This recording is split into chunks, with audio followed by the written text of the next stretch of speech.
Hey there, Rebel Spirits. This is Nick. I wanted to post a video about some changes to the podcast and the YouTube channel. I've been thinking about this for a while, and in fact, I recorded a version of this video shortly after the presidential election. And this is in part, not entirely, but in part, a result of the election. I'm recording this new version on Monday, January 20th, 2025, which is the day that Donald Trump was inaugurated as the president again. It also happens to be the Martin Luther King Jr. holiday, and it kind of seems like a slap in the face to Dr. King to inaugurate Trump into the White House again on this day, but I guess tradition is tradition in terms of the date. Um, Now, I am not trying to get specifically political here. However, I think that the United States is in great danger.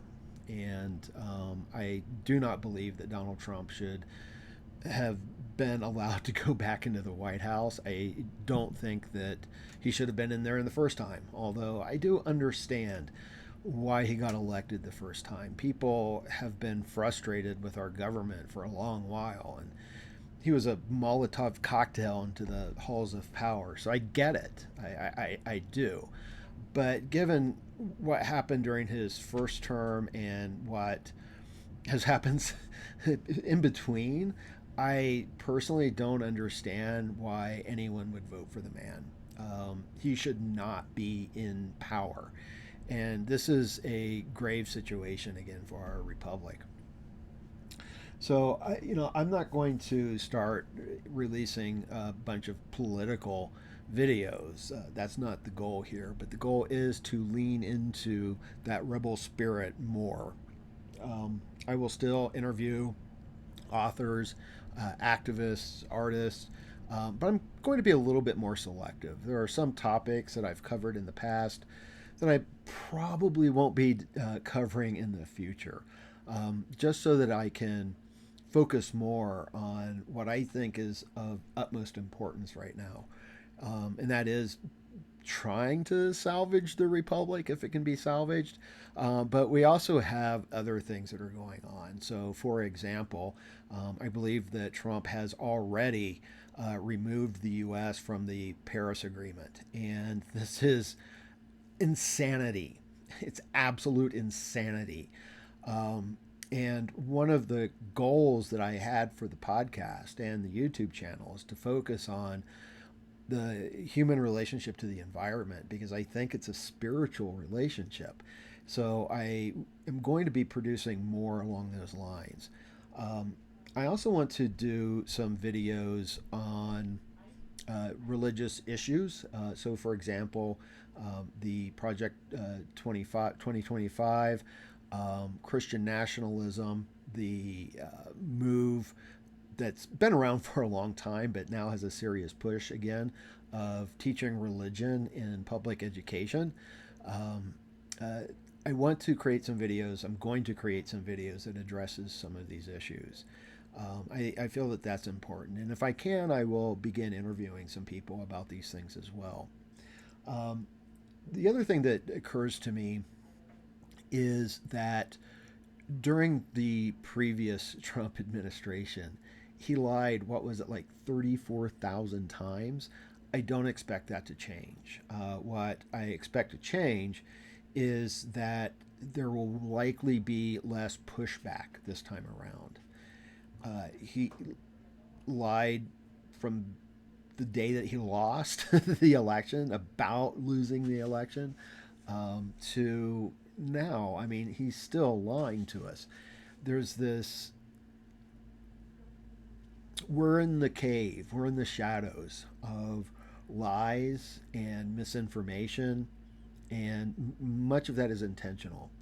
And truth is important. We have to be able to find truth. And in regards to that, what it immediately makes me think of is Gandhi, because Gandhi was motivated his entire political career uh, going against India was grounded in what he called satyagraha. And satyagraha, with, he said it was truth force. It was acting out of truth, what is true. But he also said that truth is soul. And so another way of translating satyagraha is soul force. And I always kind of like that. And I think that we're in a position where we're going to have to get active. And, you know, I've been a critic of the women's marches. I remember I saw on Facebook today one of my memories, and it was like I'm here in downtown Los Angeles with my pussy posse. Um, but, you know, those women marches did nothing. You know, if they accomplished anything, Roe v. Wade would not have been overturned and Donald Trump would not be in the White House again. We have to do more than just show up and protest and then go home. This requires direct action. This requires nonviolent opposition. I think that's the only thing that we can do. And there's a lot of things that we can do within that, like boycotts, for example. There's a lot that we can do. And, you know, speaking of Dr. King, I was reading today just one of his essays or sermons, and he talks about this, you know, nonviolent resistance, and that sometimes people think of it as being passive. And he's like, that is not the case. It is not passive at all. Instead, it actually requires a very strong spirituality. And he even says it's a dynamically aggressive spirituality. And I agree with that. I think that that's what we have to do. I think that all too often people divorce spirituality from justice and from morality. And we can't do that, especially with ideas of awakening. Often we hear people talk about you know, that they're awakened or something, and that in my mind, though, you can't be awakened without a moral element to it. If that's lacking, you're not awake by any stretch of the imagination. And I have often quoted Henry David Thoreau from Walden in regards to that, where he says, you know, I have never met a man who was awake. If I had, how could I look him in the face? And that's one of the things I do on the podcast is if someone presents themselves as being awakened, I don't have them on the show because I don't trust it. Because all too often, awakening seems like it's just exchanging one worldview for another. And I don't think that that's what it's supposed to be. You know, Thoreau also is the guy that gave us civil disobedience. And that's one of the ideas that I think is strong here in my life is that, you know, let your life be a counter friction to the machine. And we have to oppose the machine because the machine is destroying the planet. The machine is keeping us not free. You know, student loan debt, for example. I've got massive student loan debt, and I know I'm not alone. I'm not free. If you have that debt, you're not free. We are not free in the United States, and we haven't been for a very long time. Trump is symptomatic of a much deeper cancer or deeper rot in the republic. And I think we have to look at it. I think we have to take a long, hard look. And what we have to do, and this is what I've always said, is that it's the old Hermetic principle of as above, so below, but also as within, so without.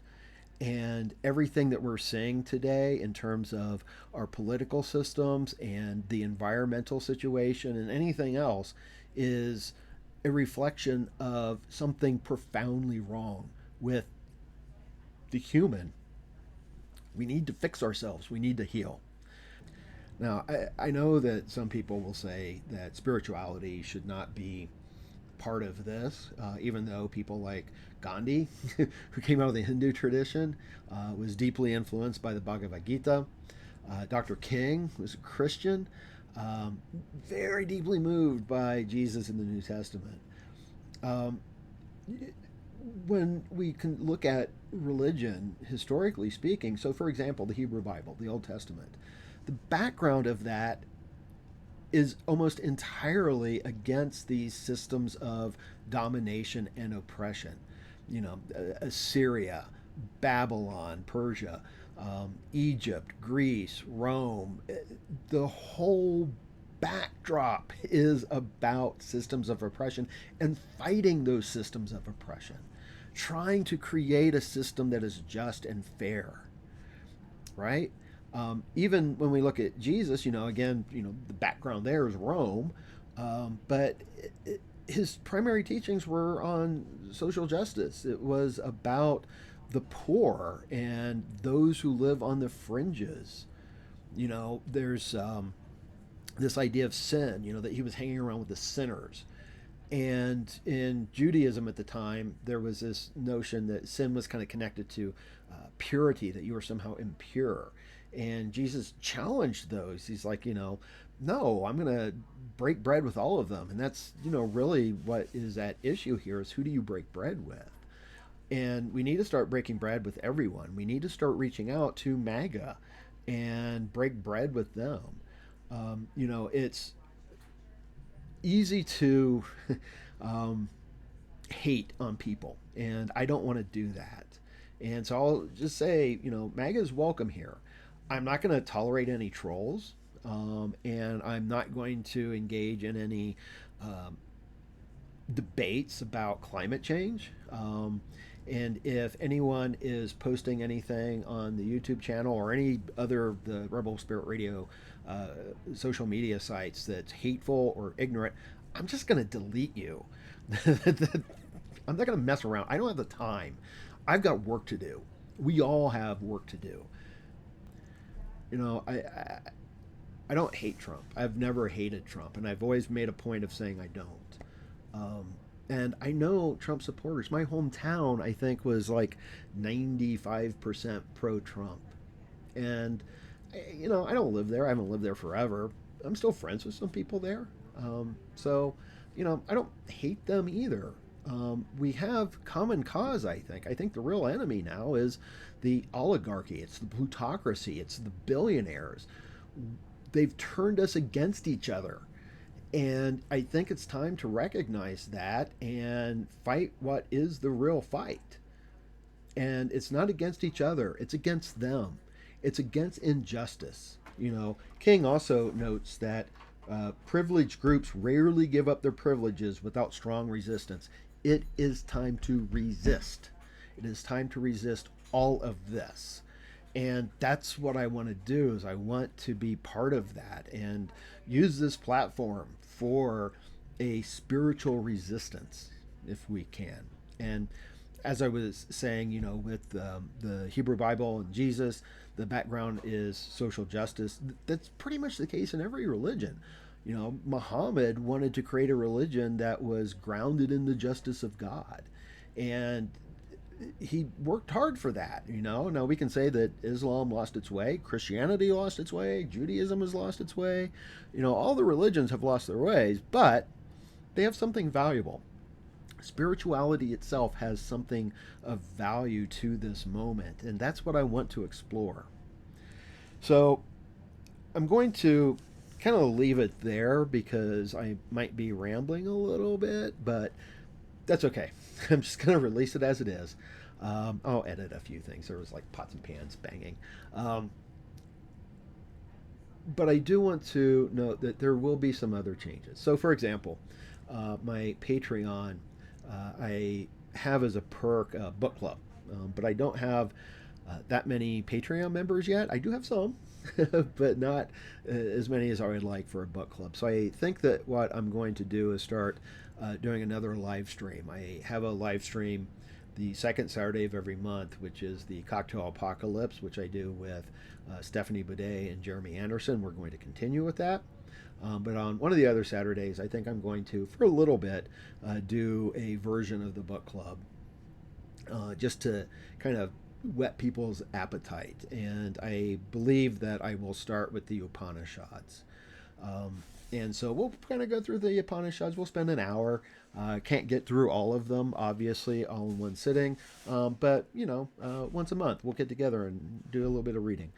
So I'll announce that. I'll post a message on the YouTube and other various social media sites for when that happens. It'll probably be in about 2 weeks. I think maybe what I can do is like the final Saturday of the month, whenever that is. Um, there will be other changes coming up, I'm sure. There will be other videos. But for now, I think that's it. I think I've said everything I wanted to say. I hope that you stay with me. I hope I don't lose anyone over this. Like I said, the podcast, you're still going to be able to see, interviews with authors, artists, and activists. I'm just going to be a little bit more selective. But I want to create more. And I think it's time to create more. And I my personal mission is to try to heal all Earth communities, and there's a lot of healing that needs to happen. So, with that, I will speak with you all again soon. Thank you for being with me, and as always, I wish you all peace and that you flourish in every area of your life, and that you continue to nurture your rebel spirit.